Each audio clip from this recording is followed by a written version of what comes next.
Hello everyone, good afternoon সবাইকে। সবাই কেমন আছো? তো আজকে এনেছিল চিংড়ি মাছ, লোকাল চিকেন এনেছিল, আর এনেছিল কাতল মাছ। তো চিংড়ি মাছের জন্য আমি মশলাগুলো করে নিয়েছি। পেঁয়াজ আর কাজু বাদাম কিশমিশ সব পেস্ট করে নিয়েছিলাম। কাজু কিশমিশ, শুকনো নারকেলের গুঁড়ো আর কাঁচা লঙ্কা দিয়ে পেস্টটা করে নিয়েছি। আর এদিকে কাতল মাছটা আমি সব মশলা দিয়ে কাঁচা বানাবো আজকে, সব মশলা দিয়ে মেখে রেডি করে বসিয়ে দিয়েছি। এদিকে আমার চিংড়ি মাছ আমার ভাজা হয়ে গেছে। আর এইদিকে আমার মিক্সড ভাজাটাও আমি করে নিয়েছি। মিক্সড ভাজার মধ্যে ছিল ফুলকপি, বিনস আর আলু। এদিকে মাংসের আলু আমার ভাজা হয়ে গেছে। এদিকে গরম ভাত।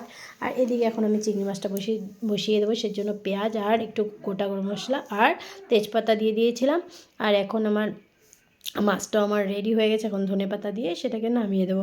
তো দেখো বন্ধুরা, আমার মাছটা কত সুন্দর হয়েছে দেখতে। কালার তোমরাও যদি এরকম বানিয়ে খেতে চাও অবশ্যই বানিয়ে খাবে।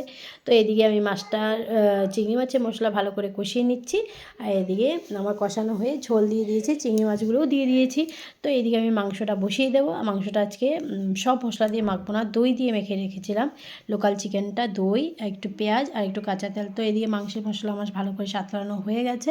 এখন আমি চিকেনটা দিয়ে দেবো। তো চিকেনটা দিয়ে আর কিছুক্ষণ নাড়িয়ে চাড়িয়ে তারপরে একটু ঢেকে আমি চিংড়ি মাছটা করে নেব। তো এদিকে আমি আমার লোকাল চিকেনটা আমি এখন ঢাকা দিয়ে দিয়েছি। আর এদিকে বানাবো মাছের মাথা দিয়ে আজকে শিম বিচি।